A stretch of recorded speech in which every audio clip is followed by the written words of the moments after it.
Hello and welcome to the Excellent Racing Academy, where I will be covering tips and tricks to help us, but first of all help you become a better driver. In this video we will be doing a track analysis for the Canadian GP in Ion Formula Racing 2020. Let's get right into it. So first thing I want to cover is my car specs. I currently have an E-Spirit GP which power 7.1, traction 0.4, downforce 0.4. So from that you can basically tell I only have upgrades for power. I'm not sure what other upgrades do yet, but I am sure what power does, which is increased engine power, which basically means more top speed and I believe more acceleration. They recently nerfed the upgrades, which means you don't gain that much speed, but it's still worth it. I'm not sure which upgrade you should do. I want to figure out which upgrade does first. What each one does first, and then I'll make a video on upgrades next. For now I'm gonna stick to power. You can stick to power if you wanna play it safe. And yeah, let's get to the racing. So here we are in Canada. Here's my E-Spirit. First thing first, I just want to mention that I'm playing with controller.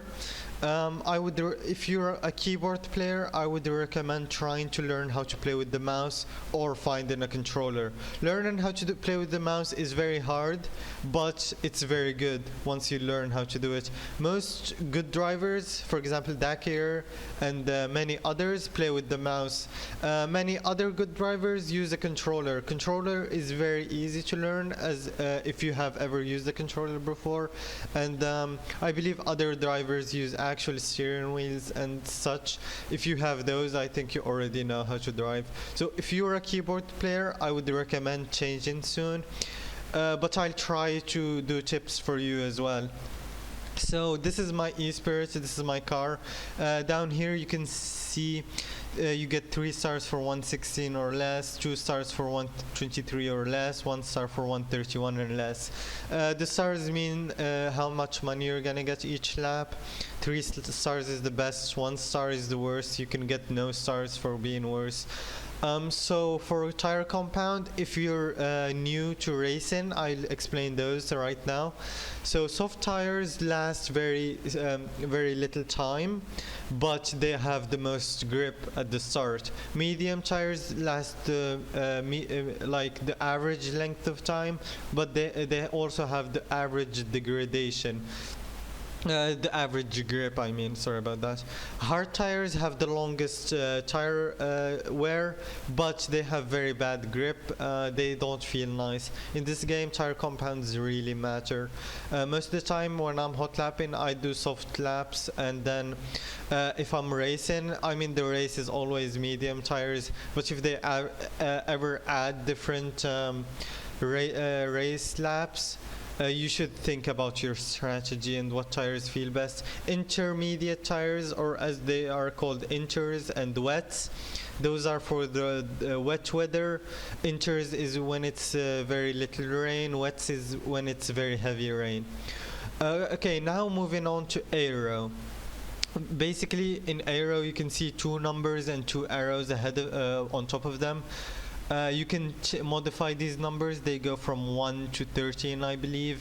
So for this part, the front part, it's called front wing setup, and this one is the rear wing. So for the front wing, the less downforce you have, the more understeer you have.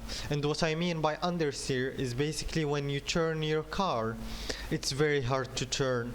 It takes a long time for it to turn, and you need to really slow down for tight corners. If you really increase it to 13, for example, as soon as you turn your steering wheel, your car snaps and turns to whatever direction you want, and you can easily turn it at higher speeds. For the rear side of the car, if you have very low rear downforce, that basically means if you turn the car, there is very little downforce on the rear, so you can easily lose the rear. If there is a bump or you have a heavy front wing, you can easily lose your rear. And if you're good at controlling your rear, then I'd recommend a low setup for the rear. If you have very high downforce on the rear, it basically means that your car will not you won't lose the rear as often. It will be very planted on the back, so you don't have to worry as much about it. But you may be saying that, well, why not just have them both at 1313 to have the most downforce?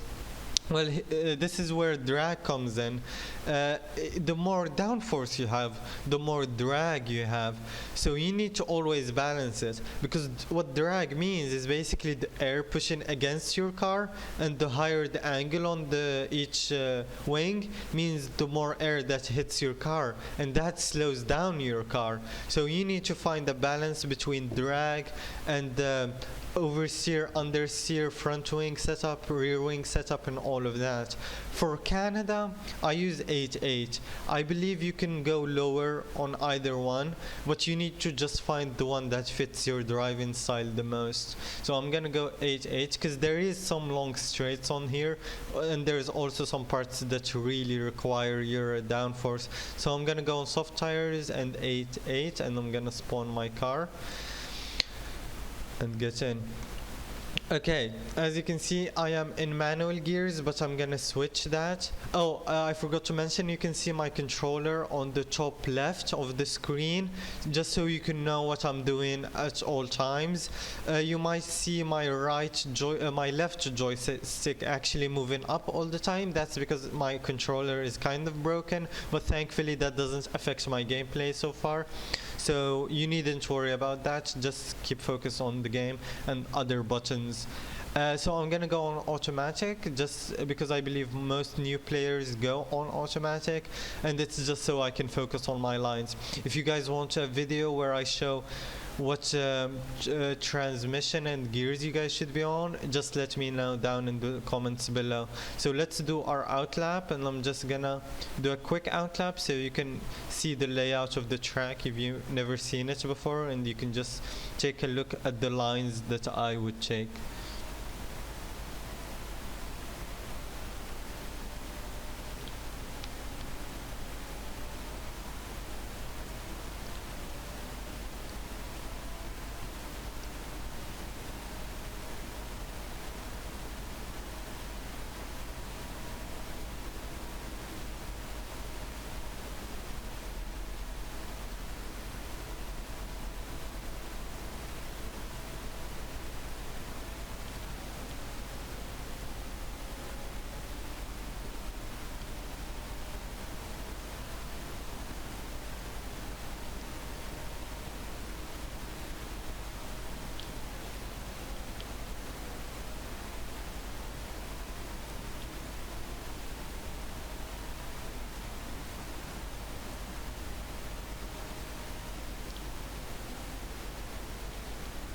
So I hope that gave you a sneak peek to what we'll be doing, and I hope you learned the track a bit. So now, I just want to point out there is a race in progress, as it says in the top, so that means the RS won't be an option until the race finishes. So for this straight, you're going to come down the bridge, turn that corner, and you're going to be coming pretty fast. And then you should probably enable ERS for this corner. You want to let go of the throttle and turn right. Try to stick to the right as much as possible and go to the left here. And then come back to the right and try to touch this apex. Let me go back to show you how to do it again.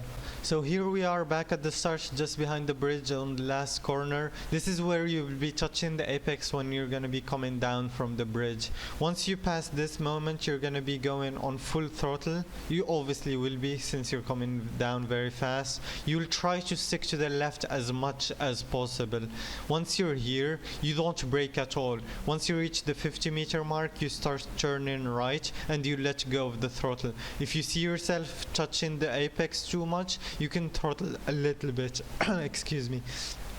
Once you do that, you come back here, you stick to the right. So you obviously, once you touch that last apex, you go to the left a little bit and then come back to the right as soon as possible. Once you're here, you try to get ready for the next apex. It's an uphill corner, so you obviously have a blind sight, but you touch that apex and try to not run wide because the sausage curbs are very brutal. So once you do that, you stick to the right as much as possible and you get ready for this corner. For this corner, you try to touch this first apex and keep going straight and start braking. And then once you stop braking, you try to turn in. So the downforce on the front wing will help you with these corners a lot. For this corner, you're going to be doing it full throttle after that one. If you went wide, you need to let go of the throttle a little bit. So for this corner, you're going to be going full throttle and sticking to the right like that. And then you're going to get ready to turn left. If you did it perfectly, you shouldn't have to let go of the throttle. But if you didn't, you're going to have to let go. For this corner, I try to brake at the start of this curb. So you just get ready. Once you feel like you're at this mark, which is around 120 meters, you start braking very heavily. And then you let go around this moment and start turning in. You just go over that apex and push very hard because this is a very long corner. So I have DRS right now because the race is over. I sometimes deploy ERS here. If you think you're gonna get a slipstream, you obviously have to do it. Actually, let me go back here because I forgot to talk about this corner. So once you're at this corner, you're gonna be going full throttle, no need to brake, and you just go touch this apex and try to keep the same steering angle throughout the whole corner, to keep the same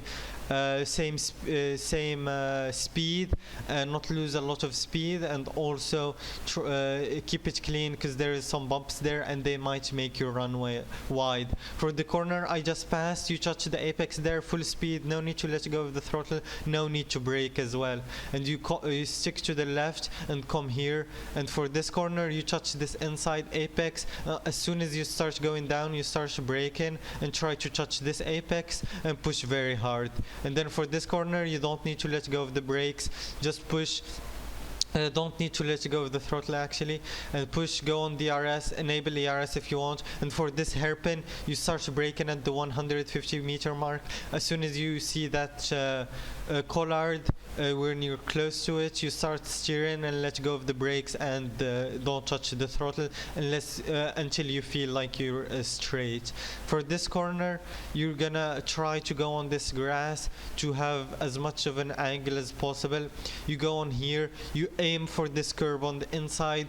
This bridge is it's very bumpy, so you try to stay as straight as possible. So because if you're turning and you touch a bump, it makes your runway wide, it makes your car very unstable. So you try to have as much of a straight line on this bridge as possible. So just like this, I try to keep this line here and go here and just touch that and come back down here and touch this apex, and then we're off to a new lap. So now I'm gonna try to do a hot lap next, so you can see all this information gathered together for one good hot lap.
1:15.1. Oh, I'm happy with that lap. That was my first hot lap. I just did an outlap and that was my first hot lap, and I'm very happy with it. Considering I didn't have any DRS because there is a race in progress.